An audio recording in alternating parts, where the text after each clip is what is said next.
हम जो लेक्चर शुरू करने वाले हैं वो रहेगा आपका first chapter of the geography, जो रहेगा आपका रिसोर्स एंड डेवलपमेंट। ठीक है, तो ये जो चैप्टर है ये सारा घूमता है इस बात के आसपास कि रिसोर्सेज क्या होते हैं, रिसोर्सेज किस किस टाइप से आपको एनवायरनमेंट में मिलेंगे, और एट द एंड वो जो रिसोर्स होते हैं वो आप कैसे कैसे उसको आप यूज़ कर सकते हैं। ठीक है, this is a basic thing how इस चैप्टर में चीज़ों को सीक्वेंशियली मूव किया गया। ठीक है, तो फर्स्ट ऑफ ऑल हम समझते हैं व्हाट इज़ अ रिसोर्स। ठीक है, तो कुछ भी चीज़, ठीक है, जो आपके आसपास है, that can be used by you, जो आपके द्वारा यूज़ की जा सकती है, that can be used through you, and आप उसको अपने हिसाब से यूज़ करके अपने प्रॉफिट के लिए या अपने लिए इंसान उसे यूज़ कर सकता है, दैट इज़ रिसोर्स। जैसे कि आपके आसपास कोई अगर पेड़ है तो आप उस पेड़ से कई चीज़ें बना सकते हैं, है ना? फर्नीचर आप बना सकते हैं, आप माचिस बना सकते हैं, आप ब्रश बना सकते हैं, आप कंघी बना सकते हैं, इन्यूमरेबल नंबर ऑफ थिंग्स। तो वो पेड़ क्या बन जाता है? रिसोर्स। ठीक है, हम एक जनरल टर्म्स में बोलते हैं कि रिसोर्स एक चीज़ है जो इंसान अपने लिए यूज़ करता है और उसको वो बाद में अपने प्रॉफिट के लिए धीरे धीरे उसका इस्तेमाल करने लगता है। तो रिसोर्स जब हम कहते हैं तो रिसोर्स तीन चीज़ें उस बात को उसको फुलफिल करना चाहिए। ठीक है, तीन बातें वो जब फुलफिल करेगा तो वो रिसोर्स बनता है। ठीक है, फर्स्ट ऑफ ऑल कोई भी रिसोर्स रिसोर्स तब है कि जब वो क्या है, इकोनॉमिकली अवेलेबल है, फिजिबल है। देखिए, अगर आपके पास पैसे ही नहीं है कि आप उस चीज़ को परचेज कर पाएँ तो वो रिसोर्स नहीं है ना आपके लिए। आप शॉप में जाते हैं, आप कई चीज़ें देखते हैं, बट क्या हर एक चीज़ जो आप देख रहे हैं आपके लिए रिसोर्स है? नहीं। जब तक आप उसको खरीद के अपने घर नहीं लाते हैं, by that point it does not become a resource. आप उस पर्टिकुलर चीज़ को अपने घर लाते हैं, then you start using it, then it become a resource. तो आपके घर लाने तक वो रिसोर्स नहीं है। If it is in the shop it's not a resource. So first thing is that it must be economically feasible. Secondly आपको समझना पड़ेगा, for a thing to be resource it must be technologically very sound, it must be technologically in the access of people। अगर आप कोई चीज़ इस्तेमाल कर रहे हैं, सपोज मैं एक फ़ोन इस्तेमाल कर रहा हूँ, I am running a video on it, तो मुझे आता है वीडियो बनाना है, I am making a lecture, I am delivering it to you, मैं आपको वो लेक्चर पहुँचा रहा हूँ। So I am very much acquainted with the technology, मुझको टेक्नोलॉजी के बारे में अच्छे से पता है, इसलिए मोबाइल मेरे लिए रिसोर्स बन जाता है। अगर आप ये मोबाइल लेके जाएंगे और एक ट्राइबल कम्युनिटी को जो कि कहीं पे भी किसी भी इंडिया के कॉर्नर में रह रही है, भील हो सकती है, गोंड हो सकती है, जरावाज हो सकती है, ओंगे हो सकती है, इन्यूमरेबल नंबर ऑफ हमारे यहाँ पे क्या है, ट्राइबल कम्युनिटीज़ है। अगर आप ये फ़ोन उनको देते हैं, so for them it might not be a resource because they do not know how to use it. Thirdly it must be culturally acceptable. वो जो चीज़ है आपके कल्चर में वेल एम्बेड होनी चाहिए। आप ऐसा कोई चीज़ ना बनाएं जो कि बहुत ही कल्चरली लोग एक्सेप्टेबल नहीं है। अगर आप लोगों को बोलेंगे, सपोज फॉर इंडिया, यहाँ पे जो हमारा देश है वहाँ पे कई चीज़ें पूजनीय हैं। ठीक है, we pray those things, we pray to those things, हम उन चीज़ों की पूजा करते हैं। ठीक है, ऐसी कई हमारी ईटिंग हैबिट्स हैं जो कि हो सकता है हेल्दी हो, बट कई जगह पे वो एक्सेप्टेबल ना हो, बिकॉज क्योंकि हम वो चीज़ की पूजा करते हैं। ऐसी बहुत सारी चीज़ें, ऐसे पेड़ हो सकते हैं जिनकी हम पूजा करते हैं, शायद किसी और पर्सन के लिए वो वाला वो पर्टिकुलर पेड़, वो स्पीसी, एक पीपल का पेड़ जिसकी आप पूजा कर रहे हैं, हो सकता है a person who is not believer of Hinduism वो उस पेड़ को काट के उससे 100 चीज़ें बनाए। But for a person who is a believer of Hinduism, वो उस चीज़ से बचेगा कि उस पेड़ को काटा जाए या उसके फर्दर कोई चीज़ उससे बनाई जाए। हो सकता है वो पर्पस ऑफ पूजा के लिए हो तो वो बात अलग है, अदरवाइज उसके लिए वो रिसोर्स एज सच उस टाइम पे नहीं होगा। ठीक है, but a person who does not believe in all these things, उसके लिए वो क्या है, रिसोर्स। फॉर एग्जाम्पल मैं इसमें काऊ भी ले सकता हूँ। काऊ से बनी हुई चीज़ें कहीं ऐसी है, शायद हो सकता है वो बेनिफिशियल हो, but a person belonging from a certain community will not accept it, it goes with every community. ठीक है, तो ये सब चीज़ें हैं जो हमको बताती है कि रिसोर्स क्या होता है। आपने देख लिया, रिसोर्स को एक रिसोर्स होने के लिए किन तीन बातों को फुलफिल करना पड़ेगा। सेकंड पार्ट पे हम चलते हैं, क्या रिसोर्सेज जो हैं वो फ्रूटफुल ऐसे ही हो जाते हैं या उनको सर्टेन ऑल्ट्रेशन की ज़रूरत होती है। हमको ये समझना पड़ेगा, कोई भी रिसोर्स जो होता है वो certainly as it's formative stage में वो हमारे लिए यूज़फुल नहीं है। इंसान जब तक उससे इंटरैक्ट करके कुछ यूज़फुल चीज़ नहीं बना लेता, it does not become a resource. देखिए, एग्जाम्पल लीजिए सनलाइट का। आज से पहले भी सनलाइट हुआ करती थी। ठीक है, आप आदम या आप प्रिमिटिव मैन को देखेंगे, सो दैट प्रिमिटिव मैन, वो उसके लिए सनलाइट थी, but he does not know how to utilize it and then convert it into solar energy. It was a long process where human learned it. Human ने सीखा कि कैसे हम solar से सोलर पैनल बना के उस सोलर एनर्जी को ट्रैप करके, ठीक है, हम अलग अलग किस्म की ऊर्जाएं बना सकते हैं, ठीक है। The energies which we derive from the nature are various types, it can be tidal, it can be solar. आज जो एनर्जी डेवलप हुई है कुछ 50-60 साल पहले, उससे पहले इंसान को नहीं पता था, so it was not a resource for you. मैं और कई चीज़ें बताऊँ, कोयला, कोयला इंसान ने डिस्कवर किया तो क्या कोयला उससे पहले ज़मीन में नहीं था? Yes, it was definitely there in your soil और in your land, but humans learned gradually how to use that coal and how to burn that coal, use it to drive your engines, to drive your various machines and get energy. It is a part of human interaction. Human interacts with the resources around him, ठीक है, and it uses certain other things with that. क्या use करता है? एक human जो होता है अपने फिजिकल इन्वायरमेंट से वो क्या करता है? It interacts with the physical environment, and then after interacting with the physical environment, what it do? It does use institutions. वो क्या यूज करता है? इंस्टीट्यूशंस, इंस्टीट्यूशन बनाता है, उसमें टेक्नोलॉजी पुट करता है, मैन पावर पुट करता है, एंड देन इन तीनों की ट्रिनिटी जो है, यानी human interacting with the physical environment using certain institution and technology, it gives you a more fruitful form of a resource. It makes your physical environment to be used as resource. Otherwise sunlight की या कोयले की, ज़मीन में पड़े हुए कोयले की और आ रही सनलाइट की एज सच कोई ग्रेट वैल्यू नहीं है हमारे लिए, जब तक हम उसको यूज़ नहीं करना सीख जाते, ठीक है। This is second part about resource, ठीक है, resource and interaction of human. Third part is that, जो इससे क्वेश्चन आते हैं कि हमको ये समझना है कि resources are free gift of nature और not. So generally when we say resources are free gift of nature, अगर आप किसी नॉर्मल पर्सन से पूछेंगे उसके रिसोर्सेज क्या है, फ्री गिफ्ट ऑफ नेचर, उसके लिए एक नदी बह रही है, he is not paying any tax for that और he is not getting anything which he has to pay to use water. अगर वो जाएगा नदी से पानी भरेगा, इट्स ओवर। बट आप अब लार्जर पर्सपेक्टिव से आप देखेंगे तो resources are not free gift of nature, ठीक है। रिसोर्सेज जो है, पहली बात आपको समझना होगा, आपके जितने भी नेचुरल रिसोर्सेज हैं, दे आर क्या, दे आर एग्जॉस्टेबल, एग्जॉस्टेबल हैं वो, but they are renewable also, ठीक है। On the same time they are renewable. आपने देखा होगा जब कोविड आया, नदियाँ हमारी जो गंदी हो गई थी, दे क्लीन देमसेल्व्स ऑटोमेटिकली, है ना, विदाउट एनी एक्सटर्नल हेल्प। आज हम कितना सारा पैसा बहा रहे हैं अलग अलग योजनाओं के नाम पे, ठीक है, clean Ganga, clean Yamuna, so and so, तो तब भी हम नदियाँ साफ नहीं कर पा रहे, but nature did it in 1 year, एक साल में नेचर ने अपने आप को क्लीन कर दिया, ठीक है, बिकॉज इट्स रिन्यूएबल। पानी या any other form of nature, river which is flowing, is renewable, but it's exhaustible. तो आप देखेंगे कि रिसोर्सेज फ्री गिफ्ट नहीं है। देखिए, आप कोई भी कंपोनेंट एयर से या आप अपने आसपास लेते हैं तो यू आर लिमिटिंग इट। आप अगर पेड़ काट रहे हैं, you are cutting up your oxygen. अगर आप कोयला जला रहे हैं, so in the due of that कोयला you are eating up your air. आप अपनी एयर के साथ आप क्या कर रहे हैं, खिलवाड़ कर रहे हैं। आप उसमें SO2 मिला रहे हैं, आप उसमें नाइट्रोजन मिला रहे हैं, आप उसमें कार्बन मोनोऑक्साइड मिला रहे हैं, आप उसमें कार्बन डाइऑक्साइड मिला रहे हैं, और ये जो बड़े हुए लेवल से then it will affect your health. So indirectly आप पे कर रहे हैं in form of your health.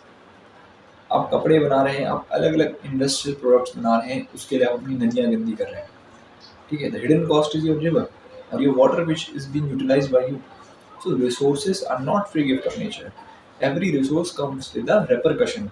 आने वाले सालों में आपको उसका रेपरकशन लेना पड़ेगा। It is long term effect, but every resource has certain repercussion when you use it, okay। And lastly, last part we will be looking at is the resource planning। so देखिए, कोई भी resource आपके पास है तो it is very wise to plan it. तो आपको समझना होगा रिसोर्स प्लानिंग की ज़रूरत हमको है क्या, ठीक है। तो कोई भी रिसोर्स हम इसलिए यूटिलाइज करते हैं कि हम उसको अपने बेनिफिट पे ले पाएँ, बट हम किसी भी चीज़ का एफिशिएंट यूटिलाइजेशन कब कर पाएंगे, आपको क्या लगता है? ठीक है, एफिशिएंट यूटिलाइजेशन तभी पॉसिबल है when we plan and when we execute in that manner that our planning gives us maximum results। For example, if you have 100 kg of coal, आप उसको कहीं भी यूज़ कर रहे हैं without knowing what will be your demand, आने वाले समय में डिमांड क्या होगी, तो आप सस्टेनेबली अपना चीज़ों का इस्तेमाल नहीं कर पाएंगे, ठीक है। सपोज मैं बोलता हूँ, जब 100 किलो कोयला निकाल रहे हैं, आपने एक एनालिसिस किया, सर्वे किया, प्लान किया, you got to know that आने वाले समय में आपकी डिमांड कितनी हो जाएगी, 200 किलो। सो आप क्या करेंगे ना, आप रिसोर्स को ओवर एक्सप्लॉइट करेंगे। आप ये नहीं करेंगे कि मैं 300 किलो कोयला निकाल देता हूँ, क्योंकि आपको पता रहेगा कि मार्केट डिमांड तो 200 किलो की है, तो 300 किलो निकाल के मुझे क्या मिलेगा, है ना। First of all is that over exploitation is reduced. आप ओवर एक्सप्लॉइट नहीं करेंगे, आप क्या करेंगे, जुडिशियस यूज ऑफ रिसोर्सेज। दूसरा क्या होता है, इक्विटेबल डिस्ट्रीब्यूशन होता है। जब आप प्लान करते हैं तो आपको पता होता है मैं आज के दिन इतना कोयला निकालूंगा, द नेक्स्ट डे अगली शिफ्ट में मैं इतना कोयला निकालूंगा। उससे क्या होगा, आपका जो रिसोर्स का डिस्ट्रीब्यूशन होगा, पूरे साल का जो प्रोडक्शन होगा वो इक्वली बटा हुआ होगा, जिससे कि आपको हर क्वार्टर में बराबर फ़ायदा होगा, प्रॉफिट होगा। इसीलिए रिसोर्स प्लानिंग बहुत ज़रूरी है। तीसरी बात, आप जब इंडिया का टेरेन देखेंगे, so our terrain is very wide. ठीक है, आपके पास कोल्ड डेजर्ट्स हैं, आपके पास थार डेजर्ट है, you have lots of river which are running in your north east part.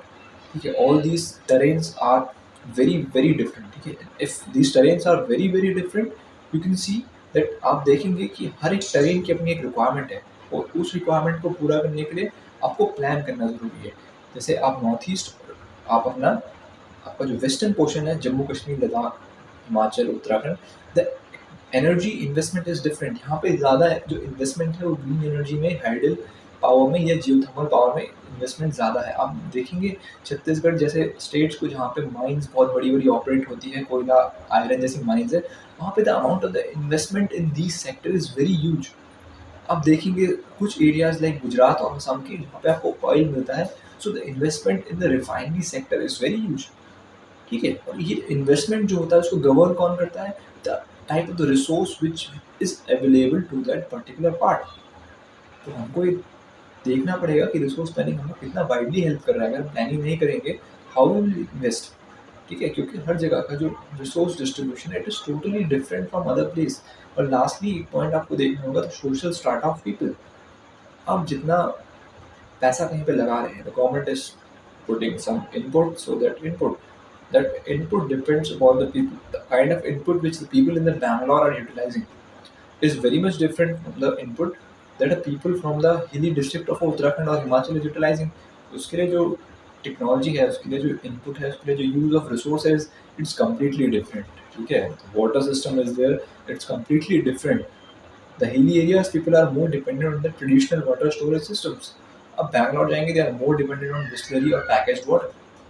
So this will help you to have a good resource planning. ठीक है, तो रिसोर्स प्लानिंग इसीलिए ज़रूरी है। जैसे मैंने 4-5 पॉइंट आपको बताया, आपको ध्यान रखने हैं। सबसे पहला क्या है, because India is a very huge country, terrain is different, the amount of resources available are also very different. Secondly, आपका रिसोर्स अगर आपको इक्विटेबली यूज़ करना है, जुडिशियस यूज़ करना है, तो आपको रिसोर्स प्लानिंग करनी पड़ेगी। थर्डली, आपको अगर ओवर एक्सप्लॉयटेशन से बचना है, तो भी आपको रिसोर्स प्लानिंग बहुत ज़रूरी है करना।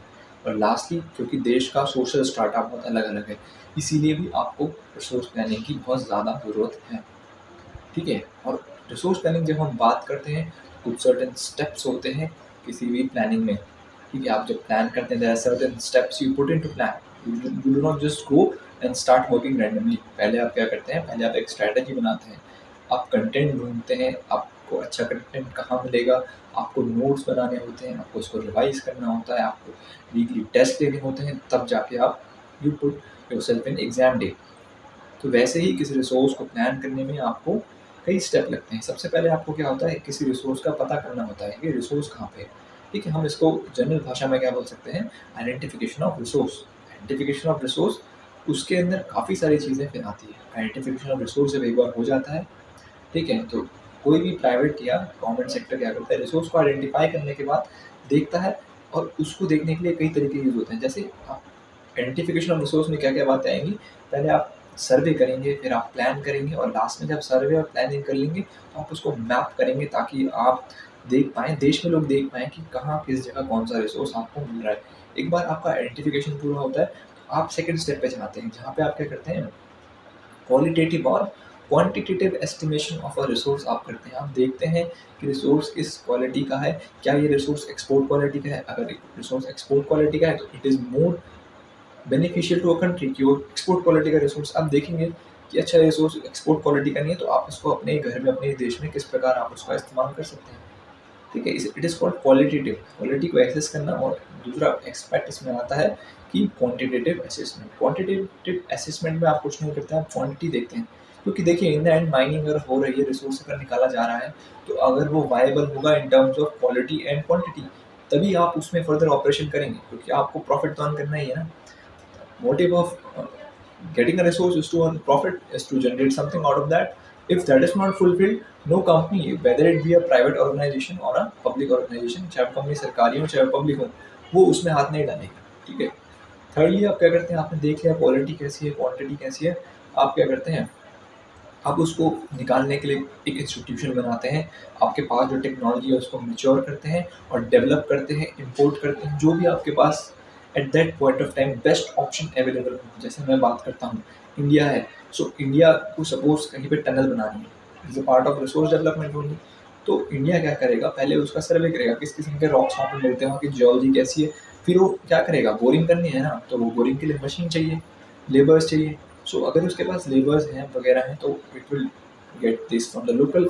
अगर उसके पास सपोज मशीन नहीं है, जैसे मैं इंडिया की बात करता हूँ, हमारे पास एज ऑफ नाउ टीबीएम नहीं है, टनल बोरिंग मशीन्स, हम उसको इम्पोर्ट करते हैं चाइना और ऐसे कोरिया जैसे देशों से इम्पोर्ट आती है मशीन। तो आपने क्या करा, टेक्नोलॉजी को इस केस में इम्पोर्ट किया है। या आप जेट इंजन देखेंगे, we are not making jet engine, हम जेट इंजन यूएस से इम्पोर्ट करते हैं। तो टेक्नोलॉजी क्या हुई है इस केस में, इम्पोर्ट। सेकेंड केस में आपको बताऊंगा कि जैसे आपने देखा होगा, we are sending heavy machinery into space. India has set a world record of sending the highest number of satellites in space. In that case, it has already its technology and it is in the pathway of maturing its technology right now.